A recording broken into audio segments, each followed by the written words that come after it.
Assalamualaikum warahmatullahi wabarakatuh. Salam jumpa kembali sobat semua. Masih bersama saya Wiryo Caram. Seperti biasa, saya ingin mengajak sobat semua untuk berbincang tentang ilmu bangunan dengan cara gampang. Yang kali ini kita akan bahas mengenai cara membuat rap lapangan bulu tangkis.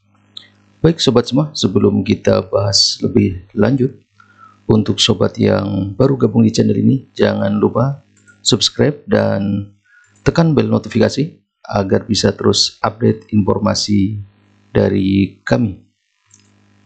Sobat semua, ini gambar perspektif lapangan bulu tangkis ya, atau badminton ya.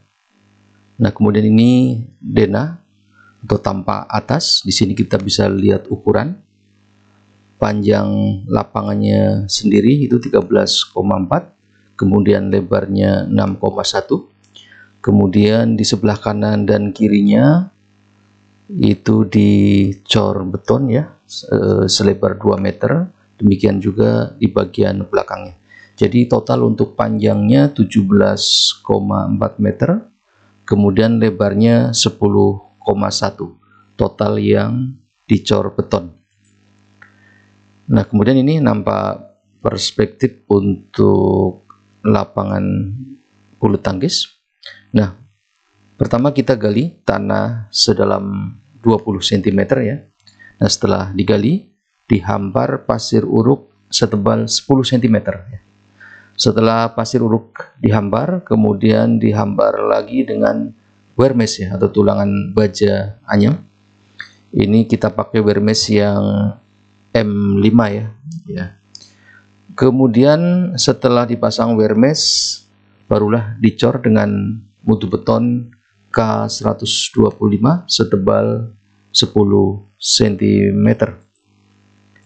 Ya, untuk pekerjaan lapangan bulu tangkis atau badminton ada beberapa kegiatan yang perlu kita ketahui. Pertama, untuk pekerjaan galian tanah ya, ini yang pertama.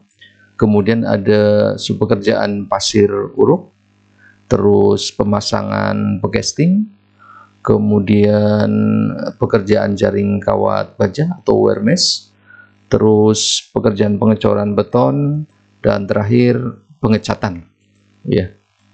Sobat semua, untuk menghitung volume galian tanah, ini tadi sudah kita ketahui panjangnya 17,4 meter, kemudian lebarnya 10,1, kemudian tebalnya 20 cm atau 0,2, sehingga bisa didapat volume dari perkalian ini sebesar 35,15 meter kubik ya. Kemudian untuk yang kedua kita menghitung volume pasir uruk ya, dengan panjang 17,4 meter dan lebar 10,1 meter dan ketebalan 10 cm atau 0,1 meter, didapat volume dari perkalian ini sebesar 17,57 meter kubik ya.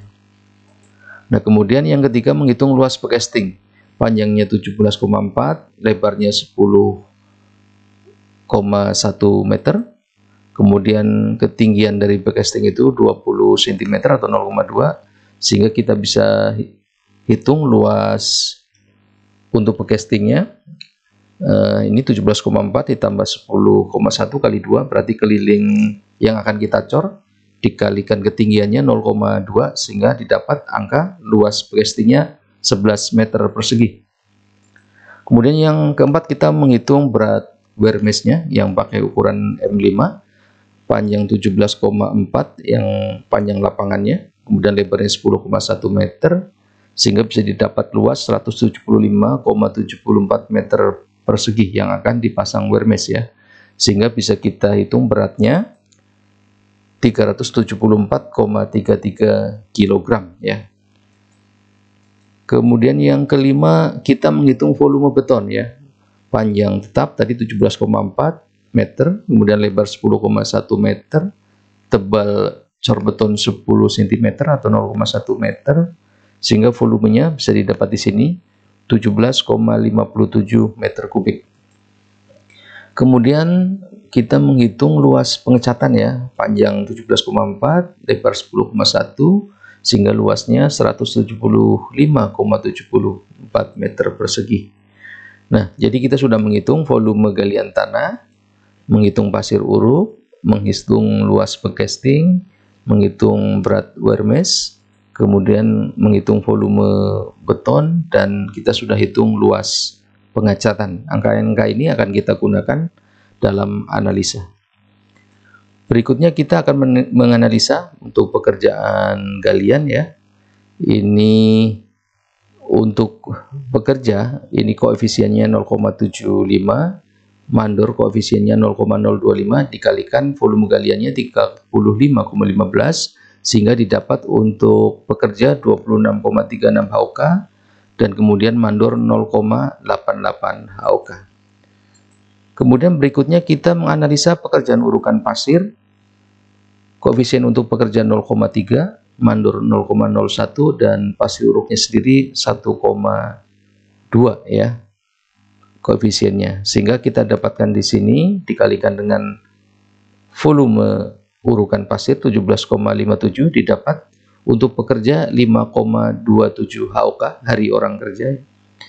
Kemudian mandor 0,18 HOK dan pasir uruk sebanyak 21,09 meter kubik.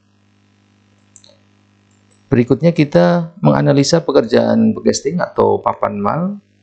Ini koefisiennya ya, pekerja 0,52, tukang 0,26, kepala tukang 0,026, kemudian mandor 0,026 ya.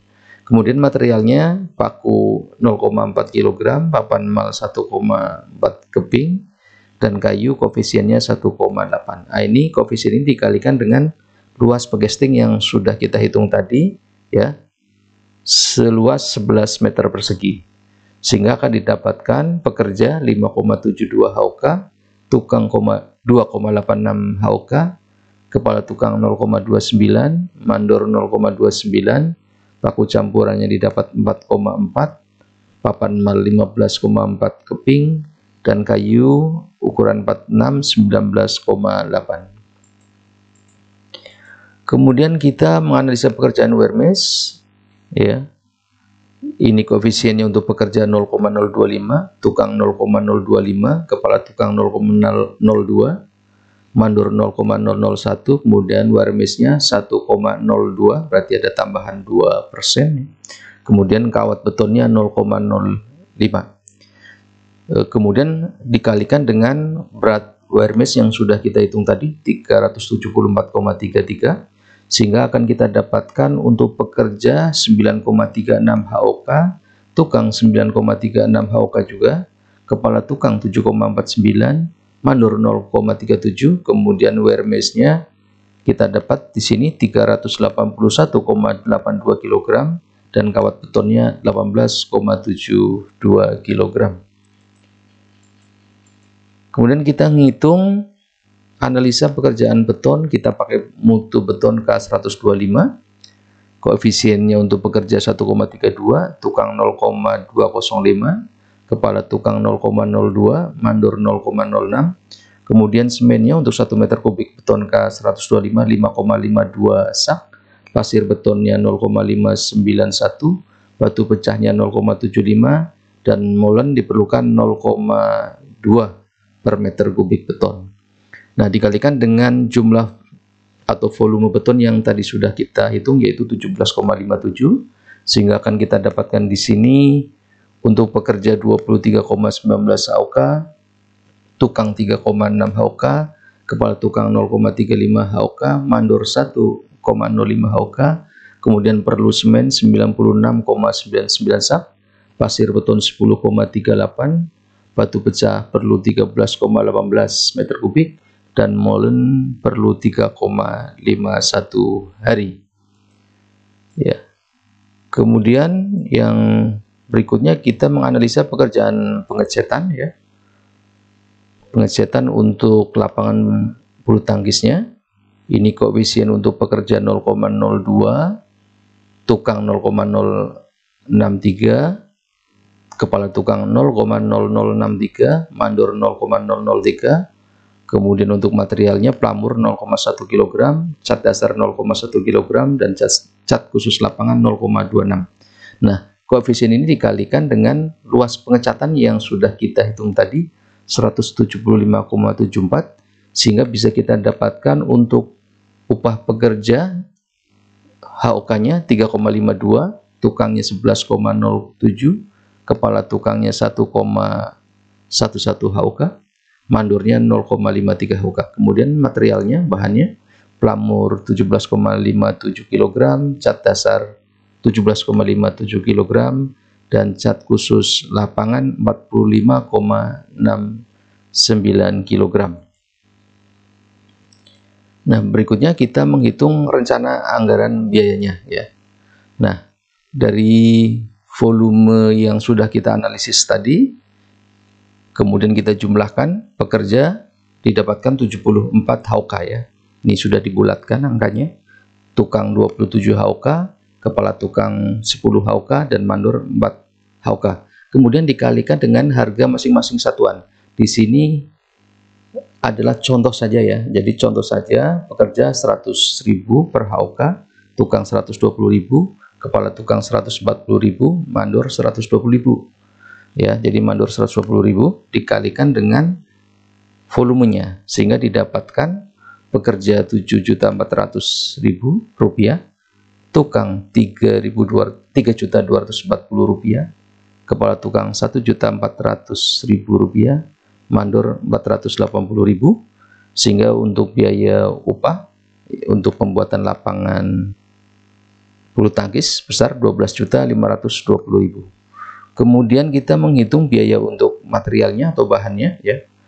Ini di sini dari hitungan yang sudah kita hitung tadi, semen ada 97 sak dibulatkan ya, pasir beton 11 meter kubik, batu pecah 14 meter kubik, dan pasir uruk 21 meter kubik.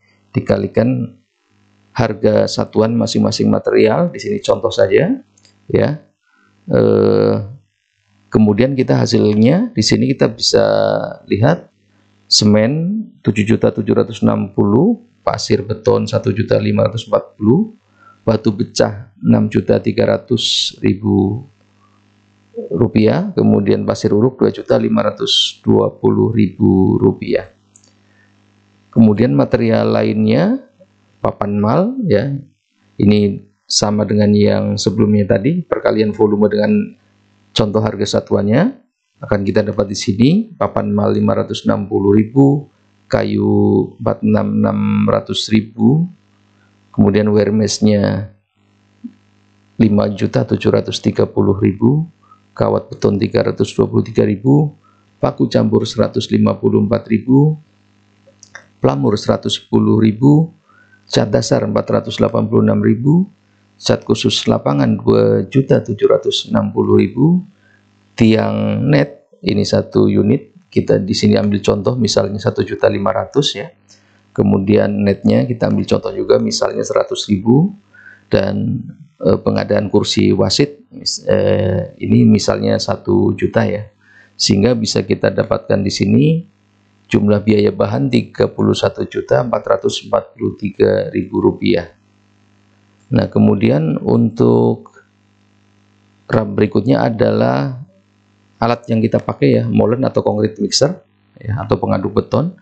Tadi sudah kita hitung, molen akan kita gunakan 4 hari. Nah, di sini misalnya ongkos sewanya 300.000 termasuk operasional, maka kita dapatkan di sini 4 kali 300.000 sama dengan 1.200.000 ya.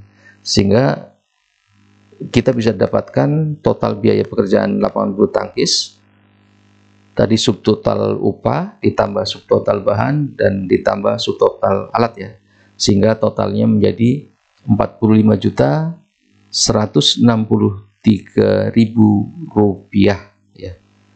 Baik sobat semua, terima kasih sobat semua sudah menyaksikan video ini.